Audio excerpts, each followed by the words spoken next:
Hello, ladies and gentlemen. Today we're going to talk about, is it possible to win the Grand Slam in League of Legends? We're going to discuss pacing and the meaning of pacing. So let's start there. Pacing is pretty much my idea of how much energy you put in at a certain time. So like throughout the year, you can't expect a person to give 120% every single day. You need to make sure that you rest, you need to time your rest, you need to ramp it up in specific ways, and you're going to peak at specific moments in time. You cannot expect teams or players or anyone really in any aspect of life to peak at all times. It is unreasonable. People need to rest, people need to relax, people need to digest the information, people need to, let their mind, process.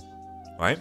Let's discuss the pacing of one season. So in the context of League and winning the Grand Slam, winning Summer, Spring, MSI, and then of course the World Championship is something that no one has ever done. The team that has gotten closest to it is SK Telecom 2016 because they won MSI, they won the World Championship, they won the Spring Split, but they didn't win the Summer Split. They lost to KT and they got 3rd place. So players and teams are at the mercy of Riot Games. League of Legends, in comparison to other sports and disciplines, because there are Grand Slams in other sports too, the game changes a shit ton. The game changes so much and players need to put in a lot of hours. There is a lot in the game to explore on top of those changes, because when something changes, all of a sudden everything can change if you allow it to. And we're at a point in time where everyone is very open-minded and playing kind of every champion in every role, and this opens up a whole nother avenue of things to learn in the game. The best of the best, they practice 12 to 14 hours a day during those times when they need to, push themselves in a direction and become better and better. And this is not feasible to do every day throughout the year. Sure, if League of Legends, if we played on the same patch for a year straight, then some of these pro players, maybe they could get away with practicing 5 to 4 hours a day and be done with it, right? But just because the game is so dynamic, players need to put in that many hours. So to put this into context, right? And the reason why this is so important, winning the Grand Slam, pacing, and how much a League of Legends player needs to play in order to improve and to become, to find that peak level. I want to put it in contrast with G2's story in the LCS. So G2, when they qualified to the LCS, it was 2016, they came in with something to prove. They brought in Trick, a jungler from Korea that was, the rumors said that he was toxic, has some suspensions, he came in, he's not toxic at all. I'm talking about Trick. Trick at the time was amazing. Best jungler I had seen at the time. It just blew my mind. 2016 was absolutely phenomenal, together with Perks, Emperor, Hybrid, and Kikis. So this is just a good group of people. They came in, Spring Split, they dominated, they won. They are going to play at the MSI, and then there are rumors about G2 vacation. There is rumors about G2 acquiring 2 new players and being done with the negotiation with them before the tournament is even played. And the players on that team actually managed to find out, which is Emperor and Hybrid. Sven and Mithy was coming in to replace them. So there was a lot of drama around this MSI. The MSI was a disaster. They went 2-8, nothing too interesting. And then coming into Summer, they still won Summer Split, of course. Sven and Mithy, they came in. There was not a lot of competition. It was pretty much smooth sailing for them. They were playing against us. I was in the finals with Splice. We had a team of rookies. We did super well. We went 3-1 against G2 in the finals, but they destroyed us pretty much. Coming into the World Championship, disappointment. 2016, G2 was supposed to be the hope of Europe and hope of the West, but 2016 World Championship, G2 was a disappointment. H2K was the one that did something interesting. They got the first seed, they beat EDG in the group, and then they went on to beat the Russians in quarter. Lucky draw, they won to semi-finals. So H2K was the one that carried the torch and did more than G2 this year. 2017, no changes to G2's roster. 2017, they had something to prove. They need to shake away with these vacation memes. Spring, they butchered everyone. Spring was easy for them. Coming into MSI, they managed to get 2nd place, losing against SK Telecom. Wow, what a change up. They went all in. They paced themselves in a way where they wanted to go all out and then win and do as good as they can at MSI, because they didn't want to have more vacation memes or whatever. They had something to prove. And then coming into summer, they slowed down a lot. They practiced slowly. They took it easy. Understandable. Understandable completely, because as we mentioned before, a player cannot peak at all times. They need to have their rest, they need to take it easy, and they chose to take it easy in summer. Understandable. After the efforts and energy they put into MSI, into spring, they need to rest to make sure that they don't burn out. Very important. Very, very important. Coming into summer playoffs, G2, first time it looked like they struggled. They played against Splice, they went to 5 games, and if it wasn't for Mithy's beautiful play on the Baron, where he completely denies Senkus of doing anything, honestly, yoink, yoink, maybe history would have looked different. Coming into the World Championship, you could see that the level of G2 across the board wasn't where they wanted it to be. Perks almost carried on his own. He had the crazy Rise performances, they had a very, very tough group, so it was okay. You know, G2 was not a complete dumpster fire like the previous year. But still, didn't get out of groups, and G2 was the big Western hope. Group draws matter. 2018 comes around, they lose Sven and Mithy, they go to TSM. You have Jankos, Perks, and Wunder. What did Yanan and Grabs? This is the combination that they have. They lose to Fnatic in spring. They don't go to MSI. Fnatic goes to MSI. Coming into summer, they committed completely in summer to play Funnel.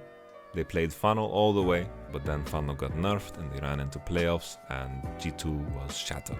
So players and teams are at the mercy of Riot Games. You know, what do you do at that point?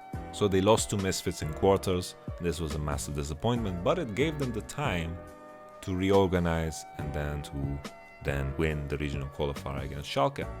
Schalke was the Nukdak alteration that was in the finals. This was the one with Upset, and this was the one with Vichichachi, and so forth. Everyone thought they were going to win, but Schalke was burnt out.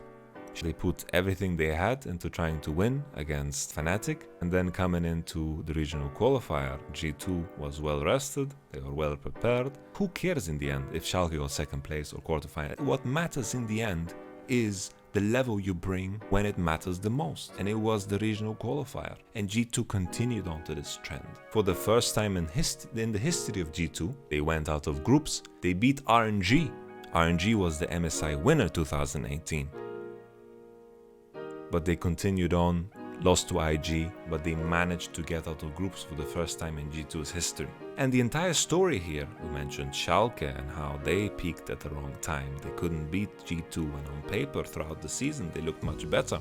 G2 got this break time, they got this relaxed time, they got to restructure and repurpose themselves, while they faced a very fatigued Schalke after a very exhausting finals. My point is, once again, pacing and choosing when you peak. It is so important. And now we are back to 2019. G2 make monster acquisitions. Caps, Mickey X, Jankos, Wunder, Perks, stay. Perks goes to the AD carry role.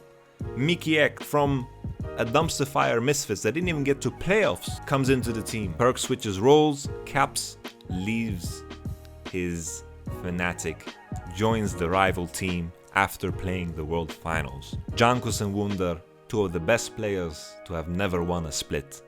This entire G2 roster 2019, everyone's discussing, this might be genius or it will go to shit. They have a lot to prove. They come into spring, and they smash.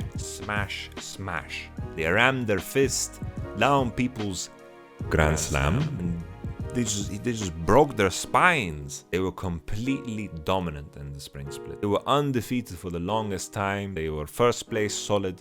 No one was close to them. 3-0 Origin, 3-0 Origin in spectacular fashion. In such fashion that made me confident enough to say, G2, you're going to win MSI. They were pushing themselves. Coming into MSI, they had a really high level. The discipline required to beat that SK Telecom, because SKT was in a very similar position. SKT, I felt like they peaked coming into MSI. G2 peaked coming into MSI. And this was a fantastic clash that went to 5 games. Crazy series. Way better series from both sides than the series we saw at the World Championship. G2 versus SKT, the series we saw at MSI was much better in terms of quality. So these two teams, both of them towards MSI, I felt like they peaked. MSI, of course, G2 managed to dodge IG, Team Liquid beat IG, and IG is a whole nother story of also peaking at the wrong time, right? Nevertheless, we continue the story of G2. G2, after MSI, they need to rest. They need to take a step back, they need to rest. Understandable. We don't want the players to burn out, we don't want them to hate the game. It's important that they rest. But then coming into playoffs and throughout the regular season, they won, but it was a lot of cocktailing. A lot of cocktailing around. It wasn't as clean and crisp as Spring. Understandable, because they are taking rest. Sure. Coming into playoffs, when you need to start to get your shit together a little bit, right? You need to get your shit together. You need to make it cleaner.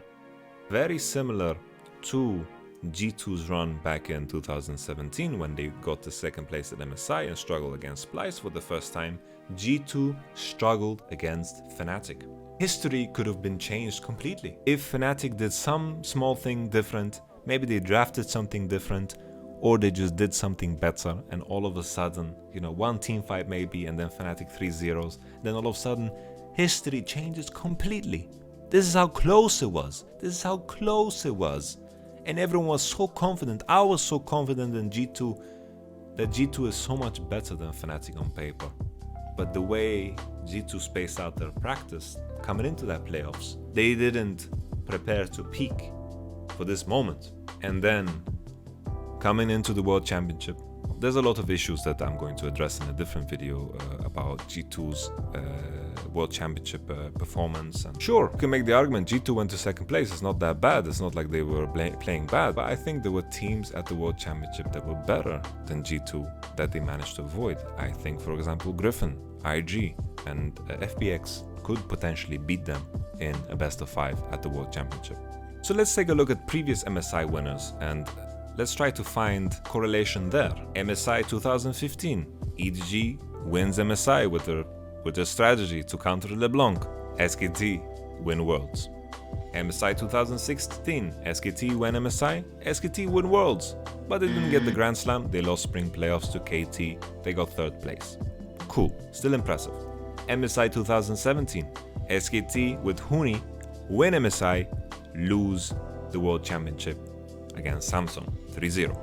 MSI 2018, RNG win MSI coming into the tournament as tournament favorite. They win LPL, IG win the World Championship. Okay, crazy.